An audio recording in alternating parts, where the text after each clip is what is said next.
Praise the Lord. இன்றைய நாளிலும் கூட ஆண்டவர் நம்மளோடு இடைபடுகிற வசனம் சங்கீதம் 37:5 வசனம். உன் வழியை கர்த்தருக்கு ஒப்புவித்து அவர் மேல் நம்பிக்கையாயிரு, அவரே காரியத்தை வாய்க்க பண்ணுவார். அமேன். அன்பான தேவனுடைய பிள்ளைகளே, ஆண்டவர் இன்றைக்கு நமக்கு கற்றுக் கொடுக்க விரும்புகிற ஒரு காரியம், நம்முடைய தேவைகள் இன்னதென்று அவர் அறிந்திருக்கிறார். நமக்கு என்னென்ன காரியங்கள் வேண்டும் என்று சொல்லி நமக்கு முன்னமே அவர் அறிந்திருக்கிறார். ஆனால் ஆண்டவர் எதிர்பார்க்கிற ஒரு காரியம் என்ன தெரியுமா? நம்முடைய காரியங்களை நாம் ஆண்டவருடைய சமூகத்தில் அவர் சித்தத்துக்கு ஒப்பு கொடுத்து நம்முடைய காரியங்கள் எல்லாவற்றையும் அவர் செய்ய வேண்டும் என்று சொல்லி நாம் விருப்பப்பட்டு அவரிடத்தில் அந்த காரியத்தை ஒப்படைக்க வேண்டும் என்று சொல்லி ஆண்டவர் விருப்பப்படுகிறார். நம்ம ஜெபங்கள் எப்படி இருக்குன்னா, எனக்கு இது வேணும், இப்போ வேணும், இப்படி வேணும் அப்படின்னு தான் கேட்குறோம். ஏசப்பா, எனக்கு இந்த பொருள் தேவைப்படுது, இந்த காரியம் எனக்கு கைகூடி வரணும், இல்லை இந்த காலேஜில் நான் போய் படிக்கணும், ஆனால் எனக்கு இது விருப்பம், உங்கள் சித்தம் என்னவோ அதன்படி நடக்கட்டும்னு சொல்லி நம்ம ஜெபிக்கிறோமா? பாருங்கள், நம்முடைய வழிகளை அவரிடத்தில் நம்ம ஒப்புவித்து அவர் மேல் நம்பிக்கையாக இருக்கணுமா? அப்பொழுது அவர் நம்முடைய காரியத்தை என்ன செய்வாராம்? வாய்க்க பண்ணுவாராம். நம்மை படைத்தவர் நம்முடைய தேவன். நம்மை விட அதிக ஞானம் உள்ளவர் நம்முடைய தேவன். நம்ம நினைக்கிறது இப்படி இந்த காரியம் நடந்தால் நல்லாயிருக்கும் அப்படின்னு சொல்லி நம்ம அறிவு கெட்டின வரைக்கும் நம்ம யோசிக்கிறோம். ஆனால் உங்களை என்னை விட அதிகமான அறிவு உள்ளவர், இந்த உலகத்தையே படைத்தவர் அவர். இந்த உலகத்தில் ஒவ்வொரு காரியங்களையும் படைத்தவர் அவர்.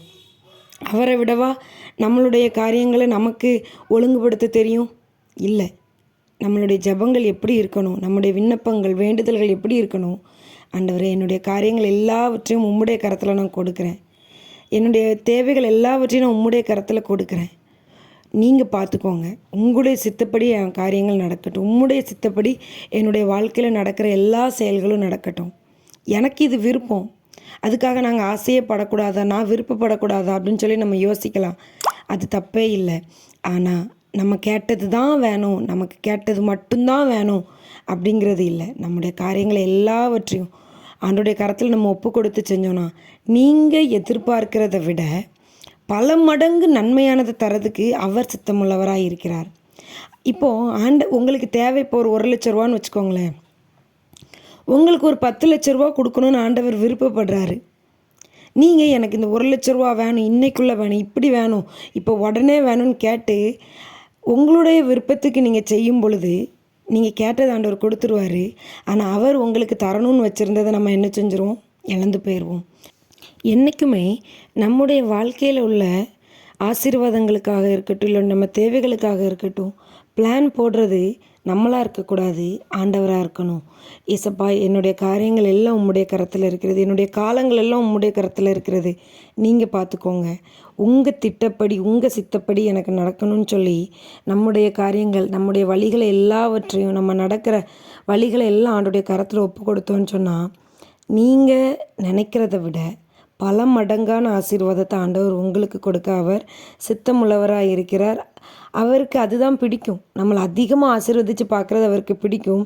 ஆனால் நம்ம என்ன நினைக்கிறோம்? நம்ம நினைக்கிறது தான் நமக்கு கிடைக்கும்னு சொல்லி குறுகிய வட்டத்துக்குள்ளே சின்னதாக வாங்கிட்டு அப்படியே அமைதியாக இருந்துருதோம். அதனால் அன்பான தேவனுடைய பிள்ளைகளே, உங்களுடைய ஒவ்வொரு காரியங்களையும் நீங்கள் ஆண்டோடைய சமூகத்தில் ஒப்பு கொடுத்து அவருடைய சித்தத்துக்கு ஒப்பு கொடுத்து அவர் செய்யும்படியாக எல்லா காரியத்தையும் பொறுப்பு அவர் கையில் கொடுப்பீங்கன்னா, நீங்கள் நினைக்கிறத விட, நீங்கள் எதிர்பார்க்கிறத விட பெரிய காரியங்களை ஆண்டவர் உங்களுடைய வாழ்க்கையில் செய்து உங்களை ஆசீர்வதிப்பார். God bless you.